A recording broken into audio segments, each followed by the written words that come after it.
நாற்காலி எங்களுக்கு தான் அப்படின்னு பேசுறதுக்காக முதலில் திரு ராஜீவ்காந்தி அவர்களை அழைக்கிறேன். வெற்றியோ தோல்வியோ ஒரு சாமானிய மக்கள் வாக்களிக்கிறாங்கிற ஒரு மனநிலை இருக்கிறது. அப்படி அறம் சார்ந்த ஊர் தமிழ்நாடு. தமிழ்நாடு அரசியலுடைய மாண்பு என்பது அதுதான். அந்த விதையை நீதி கட்சி தொடங்கி தந்தை பெரியார், ஐத்திதாச பண்டிதர், கர்மவீரர் காமராஜர், பேரறிஞர் அண்ணா, என் மூதறிஞர் ராஜாஜி உட்பட பல்வேறு பேர் அதை வச்சுருக்காங்க. இன்றைக்கி தேர்தலில் அது எப்படி வரப்போகுது சார்? நாங்கள்லாம் சார் வரப்போகிறோம். தினமும் இந்த விவாதங்களில் பல்வேறு இடங்களில் நம்ம கேட்டுகிட்டே இருக்கோம். அப்போ நாங்கள் எங்களுக்கு ப்ராக்ரஸ் ரிப்போர்ட்டை கொடுக்க வேண்டிய நேரம் அந்த நேரம். ஏன்னா எங்களுடைய மாண்புமிகு தமிழ்நாட்டுடைய முதலமைச்சர் சொல்கிற மாதிரி எங்கள் கையில் இருக்கிறது எண்ணெய் கரண்டி. நாங்கள் மெதுவாக தான் ஆட்ட முடியும். சுடு எண்ணெயிலேருந்து சமைச்சிட்டு ஒரு கரண்டி எடுத்து வெளியே ஆட்டினா எல்லாருமே தெளிக்கு. அப்போ கவனமாக ஆட்டணும். ஏன்னா ஆளுங்கட்சியாக இருந்திருக்கோம். 5 வருஷம் முடிக்க போகிறீங்க. இப்போ என்ன சார் ப்ராக்ரஸ் ரிப்போர்ட்? உங்கள் ரிப்போர்ட் என்னென்னு நீங்கள் கேட்பீங்க, மக்களும் கேட்பாங்க. அப்போ நாற்காலி எங்களுக்கு தான் இந்த ஆணவத்தில் நாங்கள் பேச முடியாது. நாற்காலி நாங்கள் தக்க வச்சுக்குவோம், அதுக்கு இதுதான் காரணம் அப்படின்னு ப்ராக்ரஸ் ரிப்போர்ட்டை மாணவர்கள்ட்ட நாங்கள் சொல்லணும். மக்களால் தேர்ந்தெடுக்கப்பட்ட அரசு எங்கள் உரிமை, எங்கள் மாநிலம், எங்கள் அடையாளம் என்று பண்பாட்டு ரீதியாக, மொழி ரீதியாக, கலாச்சார ரீதியாக, மக்கள் ரீதியாக சண்டையிடுவதற்கு கான்ஸ்டியூஷனல் சேயிங் 2 கவர்னன்ஸ் இருக்குது. சாவரின் பவர் 2 இருக்குது. ஒன்று ஸ்டேட் அண்ட் சென்ட்ரல். ஸ்டேட்டுக்குள்ள சாவரின்கள் தலையிடாதேன்னு தமிழ்நாட்டுடைய சீஃப் மினிஸ்டர் முத்துவேல் கருணாநிதி ஸ்டாலின் சொல்கிறாருன்னா அதுக்கு என்ன அரசியல் இருக்குது? அதுதான் அரசியல். உதயசூரியன் ஓட்டு போடுங்க, நாங்கள் மைக்க பிடிச்சிட்டு நாங்கள் இதெல்லாம் செஞ்சுருக்கோம், செய்ய போகிறோம் கேட்போம். ஆனால் இந்த 10 ஆண்டு காலத்தில் ஒட்டு மொத்தமாக நாட்டுடைய பொருளாதாரத்தின் மீதும் நாட்டுடைய அரசமைப்பு சட்டத்தின் மீதும் ஒரு தாக்கல் நடந்தபோது பீப்புள் வெல்ஃபேரில் குடிக்கிற குடி தண்ணீர், மருத்துவம், கல்வி, சாலை வசதி, ஒரு ஸ்டேட் கவர்னன்ஸாக என்னென்ன பண்ணுறது அது ஒரு பக்கம் இருக்கட்டும். அதே நேரத்தில் ஒரு ஸ்டேட் அட்டானமஸை பாதுகாக்கிறதுல ஒரு கவர்மெண்ட் எப்படி இருக்குன்னு இன்றைக்கி மற்ற ஸ்டேட்ஸ் இருக்கக்கூடிய எதிர்கட்சிகள் தமிழ்நாடை பார்த்து கற்றுக்குங்க, தமிழ்நாடு தான் அதில் பெஸ்ட்டாக இருக்குன்னு ஐடியாலஜிக்கல் நாங்கள் ஸ்ட்ராங்காக இருந்தோம். அந்த ஐடியாலஜிக்கல் ஸ்ட்ராங்குனால தான் ஸ்கூல் எஜுகேஷனுக்கு கொடுக்க வேண்டிய 30,000 கோடியை நீ சமஸ்கிருதத்தை ஏற்றுக்கிட்டாதான், நீ ஹிந்தி ஏற்றுக்கிட்டாதான் நான் கொடுப்பேன்னு சென்ட்ரல் கவர்மெண்ட் சொல்லுது. இது நியாயமாக நாங்கள் கேட்கணும். உடனே சொல்லுவாங்க, நீங்கள் எப்போ பார்த்தாலும் சென்ட்ரல் கவர்மெண்ட் எதுக்குறீங்களாங்க. என் மொழியை நான் பாதுகாக்கணும். என் மொழி எனக்கு ஒரு வாய்ப்பை கொடுத்துருக்கு. ஏன்னா எனக்குன்னு ஒரு ப்ரைடு இருக்குது. அப்போ கொள்கை எதிர்க்க வேண்டிய தேவை இருக்குது. நான் கட்டுற வரியில் நான் திருப்பி கேட்டால் 1 ரூபா கட்டினா 29 காசு கொடுக்குறேன்.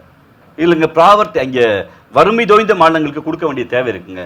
ஸ்பெஷல் ஃபண்ட் என்ன வேணாலும் கொடு, நான் கேட்கல. நீங்கள் இருக்கிற கன்சால்டேட் ஃபண்ட் எடுத்து கொடுங்க, இல்லை சிறப்பு நிதி மரியாதைக்குரிய பிரதம அமைச்சர் இருக்கிற எந்த நிதி எடுத்து கூட கொடுங்க. எங்கள் வரியை திருப்பி கொடுன்னு கேட்குறான். அதற்கு பதில் இல்லை. இது ஒரு பக்கம். Fighting for central state. இது எத்தனை நாள் தான் சொல்கிறீங்க?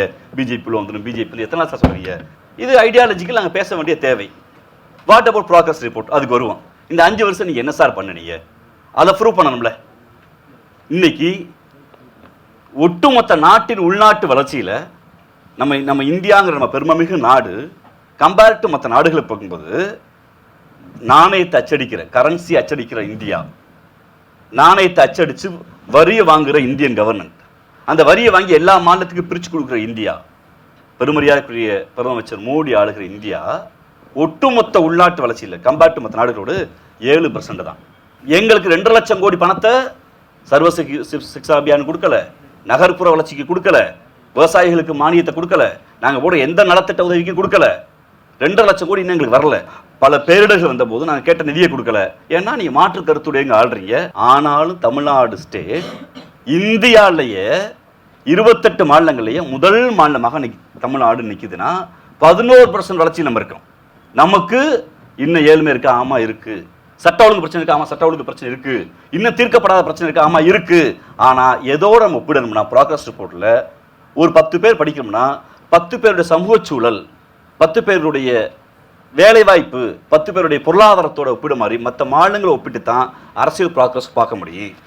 இந்திய அரசியலமைப்பு சட்டத்துக்குள் உள்ள மாநிலங்களில் தமிழ்நாடு என்கிற மாநிலம் இன்னைக்கு ஒட்டுமொத்த வளர்ச்சியில் முதலிடத்தில் இருக்கிறது. தனிநபர் வருமானத்தில் இன்று தமிழ்நாடு முதலிடத்தில் இருக்கிறது. பெண்கள் வேலைக்கு போகிற பெண்களில் தமிழ்நாடு முதலிடத்தில் இருக்கிறது. தொழிலை ஈர்க்கிற மாநிலங்களில் தமிழ்நாடு முதலிடத்தில் இருக்கிறது. இன்ஃப்ராஸ்ட்ரக்சர் இருக்கக்கூடிய ரோடுவேஸ், இங்கே இருக்கக்கூடிய போக்குவரத்து வசதி, மருத்துவமனை, பள்ளிக்கூடங்கள் அதிகமாக உள்ள மாநிலமாக தமிழ்நாடு இருக்கிறது.